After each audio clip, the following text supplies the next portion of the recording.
కాంస్యపాత్ర శాకాన్న భోజనేష దీపనం మతం బల్యం నేత్రేవుష్యం పాచనంచ త్రిదోష శమనం మతం క్షయరోగ విషంచైవ నాశమే మునిభిః పరికీర్తితం. ఇప్పుడు ఈ శ్లోకం యొక్క వివరణ ఏంటో స్పష్టంగా చూద్దాం. ఈ శ్లోకం కంచు పాత్రలో ఆహారం తీసుకోవడం వల్ల కలిగే 5 ముఖ్య ప్రయోజనాలను స్పష్టంగా తెలియజేస్తుంది. కాంస్య పాత్ర శాకాన్న భోజనేష అంటే కంచు పాత్రలో వండిన శాకాహార భోజనం తింటే కలిగే ప్రయోజనాల గురించి ఈ శ్లోకం చెబుతుంది. అందులో మొదటిది దీపనం అంటే జీర్ణశక్తిని పెంచుతుంది. కంచు పాత్రలో ఆహారం తీసుకోవడం వల్ల జీర్ణక్రియ మెరుగుపడుతుంది.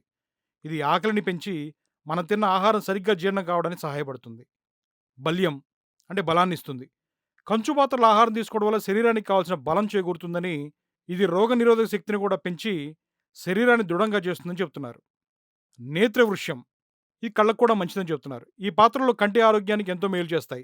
నేత్ర దృష్టిని మెరుగుపరచడంలో, కంటికి సంబంధించిన సమస్యలు తగ్గించడంలో కంచు పాత్రలు సహాయపడతాయని ఆయుర్వేదంలో చెప్పబడింది. పాచనంచ త్రిదోష శమనం మతం. త్రిదోషాలను సమతుల్యం చేస్తుంది. ఆయుర్వేదం ప్రకారం మన శరీరంలో వాత, పిత్త, కఫ అనే 3 దోషాలుంటాయి. ఈ 3 దోషాలు సమతుల్యంగా ఉన్నప్పుడు ఆరోగ్యం బావుంటుంది. కంచు పాత్రలు ఈ త్రిదోషాలను సమతుల్యం చేసి శరీరంలో సమగ్ర ఆరోగ్యాన్ని పెంపొందిస్తాయని చెప్తున్నారు. క్షయరోగ విషం చైవ నాశమే మునిభిః పరికీర్తితం. క్షయ మరియు విష ప్రభావాలను కంచు పాత్రలను నాశనం చేస్తాయని చెప్తున్నారు. ఇది అత్యంత ముఖ్యమైన ప్రయోజనాల్లో ఒకటి.